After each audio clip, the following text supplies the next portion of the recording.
اب چونکہ صحابہ کرام جو تھے اس وقت مدینے کے اندر یہودی بھی رہا کرتے تھے. صحابہ کرام نے پوچھا کہ اللہ کے رسول صلی اللہ علیہ وسلم آپ نے تو یہ فرما دیا کہ یوم عاشورہ کا دن روزہ رکھنا ہے. یا نبی صلی اللہ علیہ وسلم ہم دیکھتے ہیں کہ مدینے کے اندر یہودی جو کہ موسیٰ علیہ السلام کے ماننے والے ہیں وہ بھی روزہ رکھتے ہیں. آپ صلی اللہ علیہ وسلم نے پوچھا کیوں رکھتے ہیں؟ فرمایا جو فرعون جو ظالم تھا اپنے آپ کو رب کہتا تھا، انا ربکم الاعلی کہتا تھا، موسیٰ علیہ السلام کو اللہ نے نبی بنایا اور ایسے حالات میں آپ کو پیدا فرمایا. خود فرعون سارے بچوں کو قتل کر دیا، لیکن اللہ نے جب پالنے چاہتا ہے تو اللہ ایسے جگہ سے پالتا ہے کہ آدمی کا گمان بھی وہاں نہیں پہنچ سکتا. فرعون کے گھر میں اللہ نے موسیٰ کو پال کر دکھایا جسے وہ ختم کرنا چاہ رہا. بہرحال آپ نے بڑے ہو گئے، نبوت مل گئی. جو ظالم تو ظاہر سی بات ہے وہ تو اپنے رب کو بنا ہوا تھا. اب موسیٰ علیہ السلام اللہ کی ذات ایک ہونے کی لوگوں کو بات بتا رہے تھے، وہ بھٹک گیا اور موسیٰ علیہ السلام کو ماننے والوں کو پیچھے کیا اور ختم کرنے کی پوری کوشش، پوری تیاری ہو گئی. موسیٰ علیہ السلام اللہ اکبر ایمان دیکھیں، جب آدمی اللہ پر یقین اور بھروسہ کر لے اور شریعت کو اپنا اوڑھنا اور بچھونا بنا لے، اللہ ایسا پال کر دکھاتا ہے جیسا کہ اللہ کے ماننے والوں کو اللہ نے دنیا کے اندر ہی دکھا دیا. موسیٰ علیہ السلام بھائی آپ کے ماننے والے سامنے بھاگتے ہو گئے، پیچھے سے فرعون کی پوری لشکر، بہت بڑی لشکر تھی، سیکنڈوں میں ختم کر دیتے تھے موسیٰ علیہ السلام کو اور آپ کے ماننے والوں کو فرعون. لیکن اللہ اکبر، جب موسیٰ علیہ السلام کی قوم چھوٹی سی تھی، فرمایا اے موسیٰ بھائی اب کدھر بھاگیں گے؟ سامنے دیکھے تو سمندر، پیچھے دیکھے تو فرعون، ہم کس طرح بچ پائیں گے؟ اب تو ہمارا بچنے کا کوئی چانس نہیں ہے، اب یقین ہو چکا کہ ہماری موت یقینی ہے. اللہ اکبر. موسیٰ علیہ السلام نے فرمایا اے میرے ماننے والوں، ٹینشن اور فکر کرنے کی ضرورت نہیں ہے. جو ذات جسے ہم بڑا مانتے ہیں، جسے ہم رب مانتے ہیں، وہ ذات ہر چیز پر قادر ہے. تم استقامت کے ساتھ رہو، ایمان پر جمے رہو، اللہ ایسا راستہ کھولے گا جس کا تم تصور بھی نہیں ہے. اللہ نے کر دکھایا. سمندر کے اندر راستے بننا بھائی کسی کو سوچ بھی نہیں سکتا تھا. سمندر کے اندر راستے کیسے بن جائیں گے؟ کیا بھائی کبھی سنے سمندر کے اندر راستے بن گئے؟ اس نے کافی گہرائی کے اندر ہوتی ہے. جیسا کہ جو شپ، جو اتنی بڑی شپ بنانے والے نے بنایا تھا ٹائٹینک نام سے، اس کا دعویٰ کیا تھا؟ ہم نے ایسا شپ بنایا اسے اللہ کا بس میں ملے کہ اس کے کچھ کر دے. اللہ اکبر. ظاہر سی بات ہے جب ایسی انانیت کا دعویٰ جب کرتا ہے، اللہ کی جوش میں آ جاتی ہے اور اللہ نے پہلے ہی سفر میں پورے شپ کا سارے لوگوں کو تباہ اور برباد کر.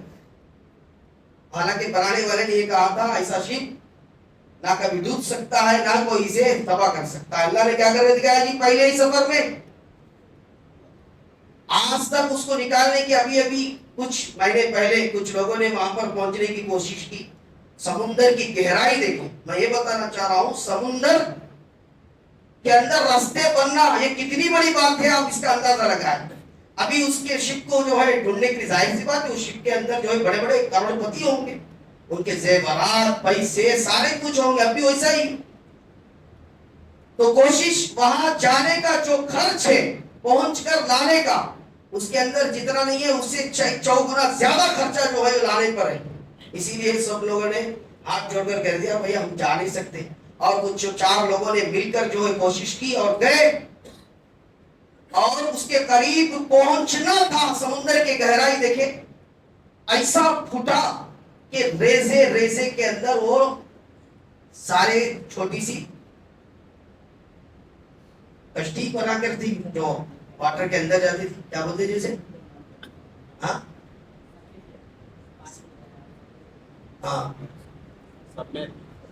سمبے.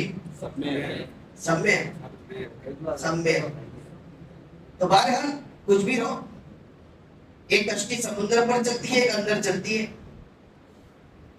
اس کو چھوٹا بنا کر گئے لیکن ایسے ریزے ریزے ہو گئے کہ کسی کو آج تک اس کے پارٹس بھی نہیں ملے.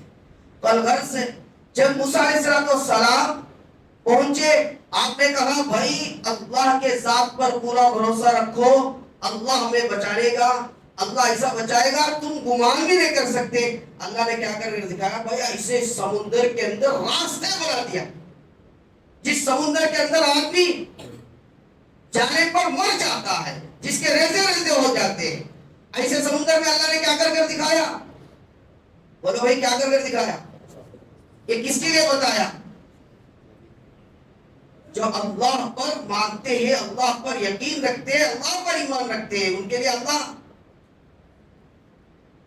ایسی جگہ سے راستہ کھول کر بتاتا ہے کہ آدمی سوچ اور گمان بھی نہیں سکتا. بارہا صحابہ کرام نے فرمایا اللہ کے رسول صلی اللہ علیہ وسلم چونکہ موسیٰ علیہ السلام کو اور ان کے ماننے والوں کو اللہ نے فرعون سے بچایا، وہ بھی یوم عاشورہ کا دن. گویا یوم عاشورہ کے دن سے ہمیں کیا پتہ چلتا ہے؟ یہ دن یہ بڑے اہمیت کا حامل ہے، اور اکثر تمام انبیاءوں کے دعا اللہ نے یوم عاشورہ کے دن قبول فرمایا. غالباً ہمارے اور آپ کے آقا نامدار تاجدار مدینہ محمد رسول اللہ صلی اللہ علیہ وسلم نے اسی لیے قیامت تک آنے والے اپنے امتیوں کو ایک بہترین میسج دے کر چلے گئے. افضل الصیام بعد رمضان شہر اللہ المحرم. فرمایا ظاہر سی بات ہے جب اتنے انبیاء کے دعاؤں سے یہ دن جڑا ہوا ہے، اتنے سارے انبیاء کو اللہ نے نجات دیا ہے، ظالموں سے بچایا ہے، اللہ نے دعائیں سنا ہے، میری امت روزے کی حالت میں رہے گی، اللہ بھی میری امت کی مغفرت کر دے گا. اسی لیے آپ صلی اللہ علیہ وسلم نے یوم عاشورہ کی فضیلت کو بیان فرمایا.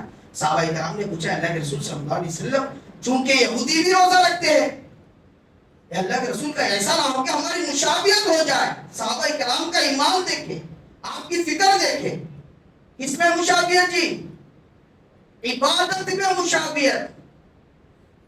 یہودی بھی روزہ رکھتے ہیں، ہم بھی روزہ رکھیں گے. کئی یہودی یہ نہ بولے یہ لوگ ہماری مشابہت اختیار کرتے، ہمارا فالو کرتے.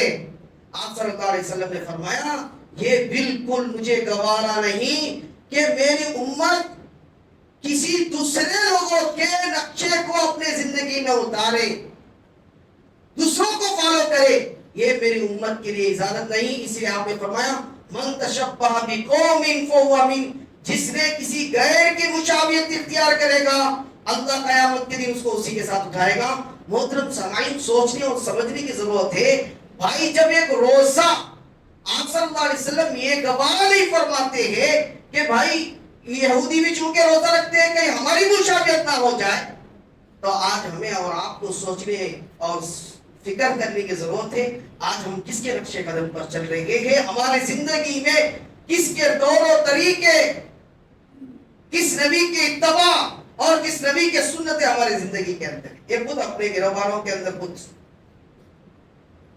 جھانک کر سوچے اور غور و فکر کریں. آپ صلی اللہ علیہ وسلم نے فرمایا اے میرے صحابہ انشاءاللہ جب آئندہ سال کی محرم آئے گی تو یاد رکھنا یا تو 9 میں 3 روزے رکھنا اور 10 میں روزہ رکھنا، نہیں تو 10 کے دن روزہ رکھے تو 11واں دن بھی روزہ رکھ لینا تاکہ کسی قوم کی مشابہت اختیار نہ